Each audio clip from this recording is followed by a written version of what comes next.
gente fala de autoridade, a gente está se referindo ao famoso PageRank. O que é o PageRank? O PageRank é um fator algorítmico que é utilizado pelos buscadores, né, como o Google, para medir o quanto um site ele é relevante na internet.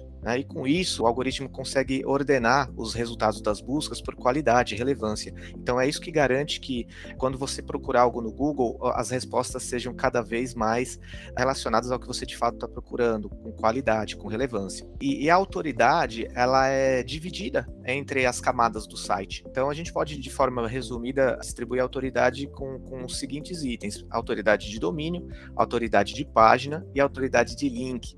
Quando a gente fala de autoridade de domínio, o que é o domínio? É o www.suaempresa.com.br, né? Essa é a informação. Então, quanto mais antigo um domínio é, né, com um bom histórico, mais força ele tende a ter, né? Então, por exemplo, a idade do domínio é um fator de autoridade. Então, por exemplo, se você tem um domínio registrado há 10 anos, ele é um domínio que tem mais potencial, né, ele tem mais autoridade do que um domínio recente, que foi contratado agora para uma campanha, para um site recém-lançado. Então, esse é um ponto. O uso de palavras-chave no domínio também, né? Então, se você dentro do seu domínio você tem palavras-chave que ajudam a reconhecer o seu negócio. Por exemplo, você tem um pet shop, então se no seu domínio tem alguma coisa petshop.com.br, isso vai ajudar também, porque são palavras que estão atreladas ao seu nicho de atividade, né? Então isso também ajuda a reforçar a sua autoridade quando se trata de domínio. Popularidade do domínio também é importante. Então, quanto mais popularidade o seu domínio tiver, ou seja, quanto mais existirem sites ao seu redor apontando links para você, significa o quê? Que você é uma referência, né? Você está sendo indicado para outras pessoas, né? Então, se a gente for fazer um paralelo com a nossa vida cotidiana, um amigo seu te indicar um restaurante, essa indicação tem muito mais valor do que se você pegar um panfleto, do que se você vê uma propaganda, porque a indicação, ela traz o peso da confiança que você já tem naquela pessoa. Então, o seu vizinho, que é um amigo seu, ele vem e te indica um restaurante, ele vai ser muito mais bem visto do que qualquer propaganda ou algo do tipo. Alguém te transferiu essa autoridade paralelamente. Então, essa questão da qualidade dos links, né, com base na popularidade, também é um fator de autoridade para o seu domínio. E basicamente, assim, existem outros fatores, né, que podem estar auxiliando nessa questão de você entender o quão forte é o seu domínio, mas de forma resumida são esses os pontos. Mas eu vou sair um pouquinho da parte do domínio, vou falar um pouco agora do site, propriamente dito, né, das páginas. O que é um site? O site é um conjunto de páginas, né? Então vão ter sempre páginas que são endereços, né, dentro desse domínio falando coisas. Então você vai ter um site de uma empresa, você vai ter o barra sobre, que vai falar sobre a sua empresa, o barra contato, que vai falar, vai viabilizar uma forma de você entrar em contato com o seu público, né? Você vai ter um barra blog, onde terão as notícias, os conteúdos ricos que você vai estar compartilhando com o seu público, né? Então, as páginas, elas também valem da mesma forma que o domínio. Então, por exemplo, se você tem uma página há muito tempo, essa página, assim como seu domínio principal, ela também vai ter um potencial maior de indexação do que uma página que foi recém-divulgada. Então, se uma página que existe há 10 anos, ela tem mais potencial do que uma página atual. Potencial não significa necessariamente qualidade, porque você pode ter uma página de 10 anos que ela tem uma qualidade X, mas você lançar uma página nova que vai ela tem um potencial maior, só que pela outra página ser mais antiga, aí o algoritmo vai fazer a mágica dele, ele vai cruzar esses dados, ele vai fazer esse entendimento, tá? Ele vai pensar, bom, em compensação essa aqui é mais velha, porém essa aqui tem um conteúdo mais rico, e aí o algoritmo vai se balanceando até que aos poucos as coisas vão acontecendo na internet. Então hoje sua página pode estar em primeiro, amanhã ela pode estar em 10º, porque como se sabe a internet é dinâmica, então não só o seu próprio site pode competir com ele mesmo, uma página contra a outra, como você pode estar disputando com todas as outras páginas existentes no mundo. Se você tem um site que está lá abandonado, o Google ele também leva isso em consideração, né? Então é interessante que você tenha uma frequência interessante de atualização no seu site, para que ele possa estar recebendo mais visitas com mais frequência, né, do robô, até porque o robô visita sites que se atualizam mais, né? Se o seu site ele não se atualiza tanto, o robô passa de vez em quando e ele vai raramente ali sofrer alguma interferência do algoritmo, e com isso você tende a perder posição, né? Não que isso vai acontecer por culpa do seu site, mas pela falta de movimento, né? Porque os outros sites vão estar sempre se mexendo. Quando eu falo de outros sites, eu falo de o site do concorrente, o site do vizinho, o site da empresa ali que você está tentando disputar uma posição, enfim. Antigamente o pessoal costumava colocar milhares de links assim no fim da página e alguns até escondiam, né? Para tentar enganar o robô. Isso não se faz, porque a qualidade dos links, ela tem total interferência com a quantidade. Então, se você tiver muitos links numa página, o que vai acontecer? Toda a autoridade que você poderia estar passando para uma página secundária, você está dividindo esse peso. Então, como se você tivesse com a mão cheia de areia e botasse um pouquinho em cada link. Então, no final das contas, vai ser muito risório a potência de cada link. Então, quanto menos link, melhor nesse sentido. Não significa também que você vai botar um link, né? É interessante você entender e ir atrás de dosar, né? Quanto de conteúdo você tem na sua página. De repente, é um conteúdo muito grande, ele vai requerer mais links, né? Proporcionalmente. Se você tem uma página de pouco conteúdo, em termos de proporção, você também vai ter menos links. Então, não adianta você ter 2 parágrafos e colocar 10 links. Isso vai te prejudicar. Agora, se você tem um conteúdo extenso, rico, né, com uma quantidade razoável, é interessante que você intercale uma quantidade legal de links para páginas internas. Vamos supor, se aquele link que você está atribuindo é um link que vai mandar você para sua página do Facebook, é um link de baixa qualidade, porque você está falando sobre um assunto X, um assunto do seu nicho de atividade, e aí você tem um link sendo mandado para uma página do Facebook. O robô vai passar ali, ele vai tentar ler aquele link e vai entender que não existe conexão nenhuma, vai entender que o Facebook não está te referenciando, mas você está referenciando ele, então essa questão vai se perdendo, então é um vazamento, digamos, de qualidade. Então é interessante que links como as próprias links para as redes sociais, você atribua parâmetros nesses links, né? Quem é um pouco mais familiarizado com se você é um pouco mais familiarizado com a questão técnica, né, com HTML, aquele curso que a gente fez há 10, 15 anos atrás, você vai saber que um elemento, ele tem um parâmetro, você pode pôr parâmetros. Então, se você tem uma imagem, você vai ter um parâmetro para dizer aonde está essa imagem. Da mesma forma, o link. Se você tem uma tag de link, você vai ter um parâmetro dizendo para onde vai o clique daquele link. E não só, existem outros parâmetros. E é o que eu vou falar agora, que é o parâmetro, você atribui o nofollow, né? O nofollow, você vai dizer para o robô não seguir aquele link. Então, se você está voltando à base da questão, se você tem um link falando para um assunto que é de relevância, por exemplo, você tem um serviço e aí você está falando para um serviço relacionado, ok, é um link normal. Agora, você está no final da sua página mandando você para a pessoa para uma rede social, você atribui, né, o parâmetro nofollow ao seu link, de forma que ele não vai forçar o robô a sair do seu site para ir para um link que não tenha relevância. Esse tipo de cuidado faz com que você acabe melhorando um pouco mais a sua autoridade dos seus links. Investir em SEO. Quando eu falo investir, não é basicamente você fazer meia dúzia de coisas e achar que está resolvido. Não existe receita de bolo e não existe fórmula mágica. É um trabalho constante. O SEO é um trabalho constante. Você precisa, assim como está sempre sempre se mexendo, né, para colocar conteúdo atualizado no seu site, você precisa também estar acompanhando as ações de SEO para que o seu site esteja ali sempre na vanguarda, sempre acompanhando as boas práticas, as novidades, e revisando, vendo o que pode ser melhorado, para que essa autoridade sempre se mantenha lá em cima. O que é o link building? São estratégias para você ter links vindos de outros sites, né? Você ter parcerias com sites, ou até mesmo por ser um site com conteúdo muito relevante, que desperta o interesse e a atenção das pessoas, organicamente isso vai acontecer, sites vão apontar para você, citando coisas que você compartilhou, né? Compartilhando coisas que você divulgou.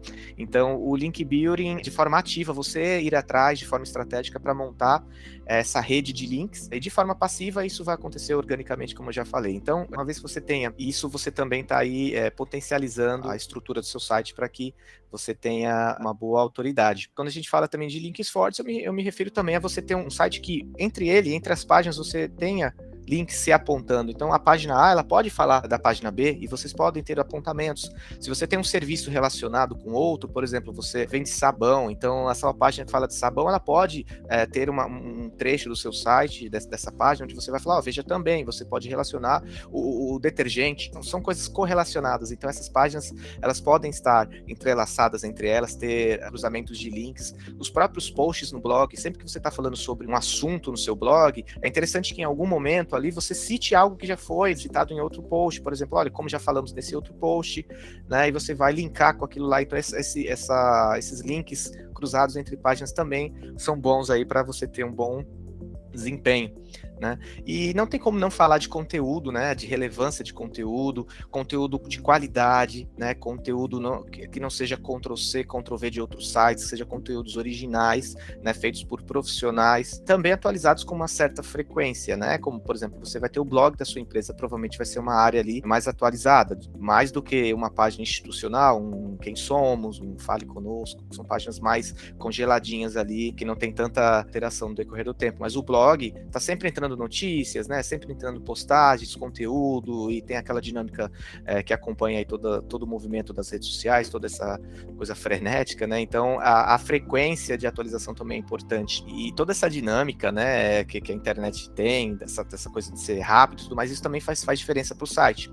Então é importante ficar atento à frequência. Algumas boas práticas que a gente pode ter, partindo do zero, né? É importante ter um site estruturado, de forma profissional, né, porque entende de SEO, né, não contratar o sobrinho para fazer o site, porque certamente ele vai fazer da forma mais simplória possível e certamente isso não vai trazer para você a qualidade profissional, né, de um site bem estruturado, com boas práticas de SEO, respeitando a semântica das linguagens, né, que forem utilizadas, né. Também tem a ver com a questão da escolha das ferramentas, né. Às vezes a gente quer pegar o mais fácil ali e nem sempre isso vai ser o melhor custo-benefício, mas às vezes pode até ser que sim, então a gente tem que ter essa noção também, né, entender qual é o melhor custo-benefício com relação às ferramentas que a gente vai utilizar, né. Hoje, popularmente, o WordPress é a ferramenta mais utilizada para se desenvolver sites, né, no mundo, e é uma ferramenta que ela proporciona muitos recursos interessantes para que você otimize o seu site, né, para que o seu site tenha uma performance bacana. Então, existem várias formas de se desenvolver sites. O seu propósito é interessante ter uma análise, né, profissional.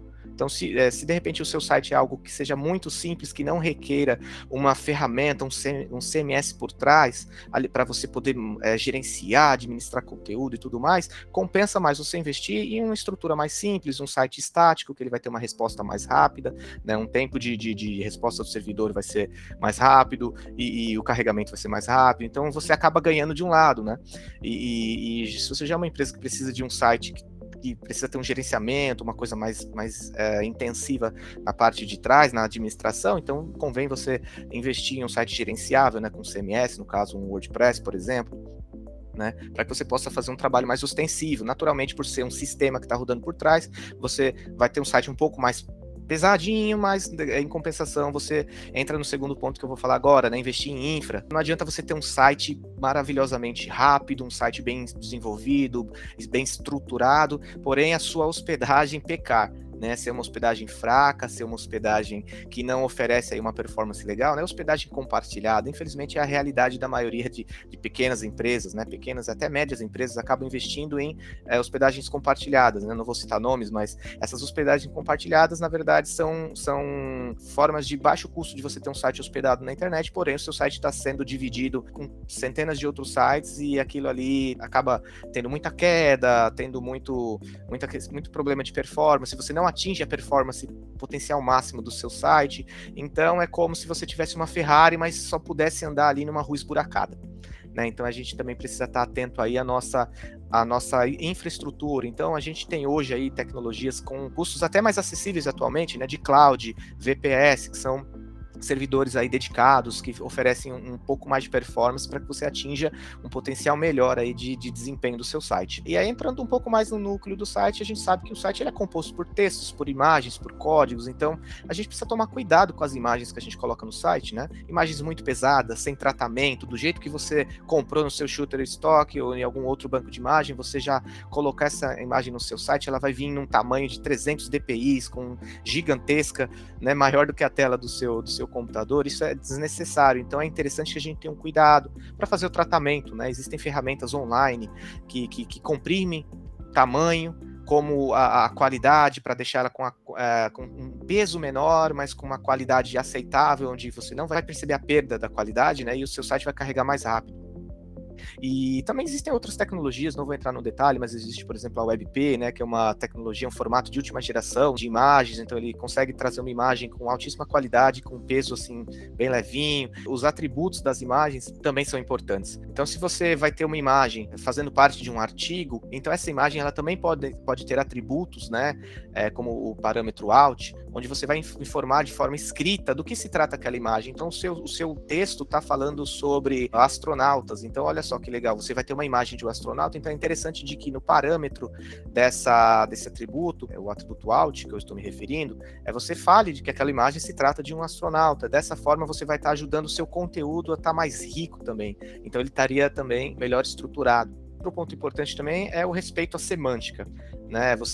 A gente sabe que o HTML como uma linguagem de formatação de texto na internet, muita gente questiona se é uma linguagem de programação ou não, mas eu não vou entrar no detalhe. Existem elementos, então cada elemento tem o seu propósito. Então você vai ter tags H1, H2, H3, H4, até o 6, né, para definir níveis de título. Então você vai ter um título principal, subtítulos e outros em sequência. Você vai ter tags para parágrafo, para se você quiser usar um negrito, você vai ter o para negrito, você vai ter seções e blocos e menus, então cada tag vai ter um propósito. Então é interessante como é importante, na verdade, você respeitar essa semântica, você usar cada uma para o seu propósito, né? Da mesma forma como você vai usar os seus títulos, seguindo também a semântica estrutural do seu conteúdo. Então, se o seu conteúdo ele tem um título, um subtítulo e uma sequência de parágrafos, então que você use as tags adequadas. Não adianta você pegar um parágrafo e aumentar o tamanho desse parágrafo para ele parecer um título visualmente. É interessante que você use uma tag adequada para que ele seja exibido como um título. Também não adianta você ter dois títulos iguais, por exemplo, um título de nível 1 e um título de nível 2 para tentar fazer um subtítulo e você tentar reduzir o tamanho desse subtítulo. Você use o nível 1 para o primeiro, o nível 2 para o segundo. Isso, de forma bem simplória, é uma base da semântica, né? Você usar cada coisa para o seu propósito. E isso me faz lembrar da importância também, uma coisa que se discute muito, é sobre a tag H1. A tag H1, como eu já estou citando aqui, é uma tag de título, né? O heading nível 1. Então, fala-se muito por aí sobre você ter apenas um por página. Existem discussões na internet que falam sobre você poder, de repente, ter mais de uma tag H1 por página. Isso gera muito murmurinho nas comunidades, nos fóruns, que alguns defendem que é possível você ter mais de uma, outras não, mas eu acho que por uma questão assim de conveniência, para evitar a controvérsia, né, de isso de repente fazer mal, então é melhor por hora segurar, deixar apenas uma tag H1 no seu conteúdo e o restante você distribui o restante do conteúdo da sua página. O que é interessante para se falar é o sitemap. Olha só, o sitemap é um mapa do site, né? É um arquivo, normalmente é um arquivo XML, né, que ele está atrelado ali ao site, e ele tem toda a estrutura de navegação do seu site, ou seja, todos os links do seu site estão listados ali. Isso é um recurso que auxilia muito os robôs de busca, como os robôs do Google, que vão estar varrendo o seu site, lendo e entendendo o que tem ali, né? Então esse é um tipo de ferramenta que ajuda, assim como outros arquivos, como o próprio arquivo robots.txt, que é um arquivo que também dá orientações para o que o robô vai fazer ali dentro. Você pode bloquear um robô, outro não, então você pode delimitar pastas, você pode falar para o seu robô assim, para o robô que está visitando o seu site, olha, eu gostaria que você não visitasse essa pasta aqui, essa página tal, e ele vai respeitar isso e vai ler apenas o que você orientar ali.